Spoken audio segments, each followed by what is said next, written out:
প্যারে দোস্ত নমস্কার। আর্টিফিশিয়াল ইনসেমিনেশন বা কৃত্রিম প্রজনন কিভাবে করানো হয়, কোন কোন জিনিস কাজে লাগে, কোন কোন বিষয় সাবধানতা অবলম্বন করা হয়, থ্যাবিং ও গান লোডিং কিভাবে করানো হয়, এই সব কিছু এই ভিডিওতে দেখানো হবে। থ্যাবিংয়ের জন্য জলের তাপমাত্রা ঠিক করতে হবে। গরুর ক্ষেত্রে হলে 99 ডিগ্রি ফারেনহাইট, মহিষের ক্ষেত্রে হলে 100 ডিগ্রি ফারেনহাইটের কাছাকাছি রাখতে হবে। থ্যাবিং প্রক্রিয়া: জলের তাপমাত্রা দেখার পর স্ট্র 40 সেকেন্ড থেকে 1 মিনিট পর্যন্ত নির্দিষ্ট তাপমাত্রায় 99 ডিগ্রি থেকে 100 ডিগ্রি ফারেনহাইটে রাখলে স্ট্রয়ের মধ্যে থাকা স্পার্ম কী হবে না অ্যাক্টিভ হয়ে যাবে। এরপর আমরা কি করব না হচ্ছে IR3 জারের ঢাকনা খুলব এবং গাবলেট থেকে আমরা স্ট্র বার করব।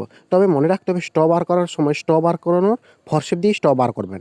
আমি বাড়িতে ছেড়ে আসায় হাত দিয়ে বার করলাম এবং স্ট্রয়ের গায়ে থাকা LN2 মুছে নেব।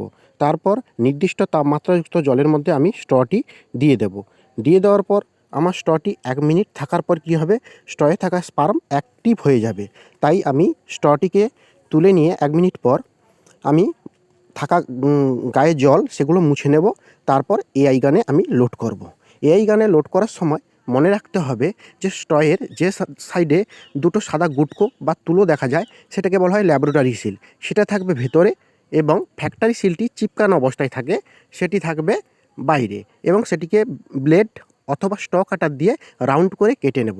কেটে নেওয়ার পর কি করব না হচ্ছে সিট পরাবো।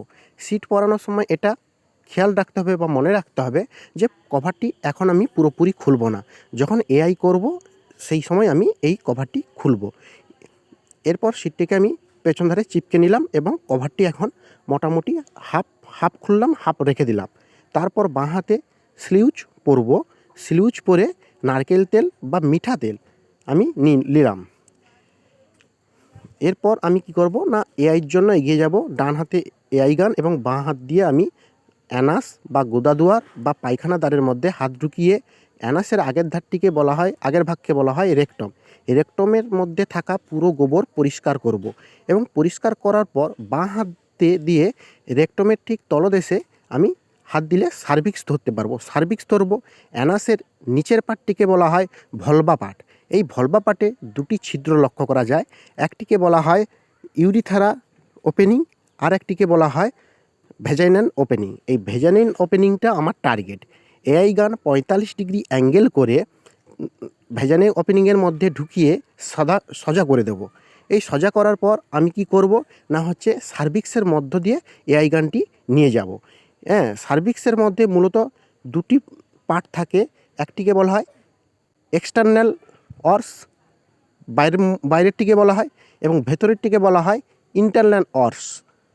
এই দুটোকে পার করব, অর্থাৎ সার্ভিক্সটাকে টপিয়ে বডি অফ ইউট্রাসের মধ্যে আমি সিমেন্ট ডিপোজিট করব বা সিমেন্ট ড্রপ করব বা সিমেন্ট ছাড়ব। তারপর আস্তে আস্তে AI গানটি বার করে নিয়ে আসব। বার করে নিয়ে এসে আমি একটু ম্যাসেজ করে দিলাম। ম্যাসেজ করতে পারো না করতে পারো তাতে কোনো অসুবিধা নেই। তবে বন্ধুরা এই ভিডিওটি দেখে কেউ AI করবেন না, ভেটেরিনারি ডাক্তারের সাহায্যে AI করবেন।